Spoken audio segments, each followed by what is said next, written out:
जय श्री कृष्णा, राधे राधे। माही तिलचोत की कहानी। किसी शहर में एक सेठ और सेठानी रहते थे। उनकी कोई भी संतान नहीं थी। इससे दोनों जने बहुत दुखी रहते थे।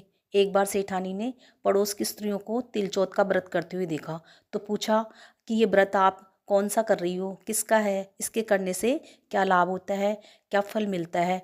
तो औरतें बोली कि यह चौथ माता का व्रत है, इसके करने से धन, वैभव, पुत्र, सुहाग आदि सब कुछ प्राप्त होता है, घर में सुख शांति का वास भी होता है। तब सेठानी बोली कि यदि मेरे पुत्र हो जावे तो मैं चौथ माता का व्रत करके 1.25 किलो का तिलकुट्टा चढ़ाऊंगी। बाद में वह गर्भवती हो गई। बोली चौथ माता से कि अभी भोग नहीं लगाऊंगी, मेरे तो पुत्र होगा तभी भोग लगाऊंगी और 2.5 किलो का तिलकुट्टा चढ़ाऊंगी।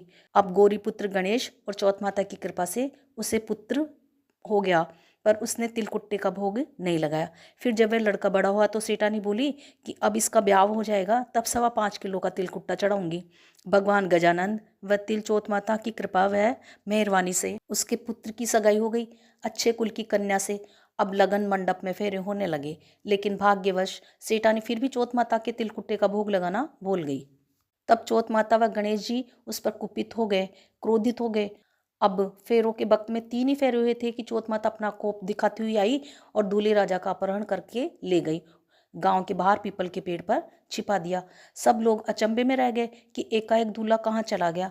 कुछ दिन बाद वह लड़की गणगौर पूजने जाते हुए उस पेड़ के पास से निकली तो पेड़ पर से दूल्हा बना हुआ लड़का बोला, आओ आओ मेरी अदब्याई नार आओ। तो वह भागी हुई अपने घर गई और अपनी माता को सब घटना कह सुनाई।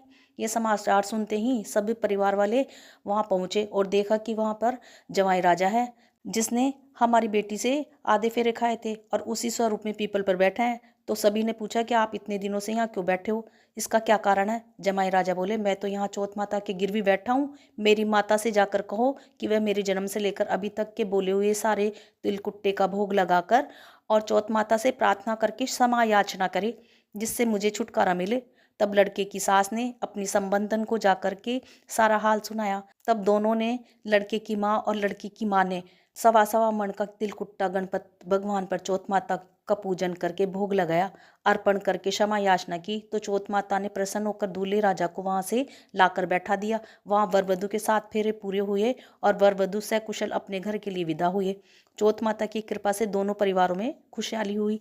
हे चौथ माता, जैसा उस लड़के के साथ हुआ वैसा किसी के साथ नहीं होए और कोई भी नर नारी भगवान के प्रसाद को चढ़ाना नहीं भूले। हे गणेश भगवान और तिल चौथ माता की जय हो।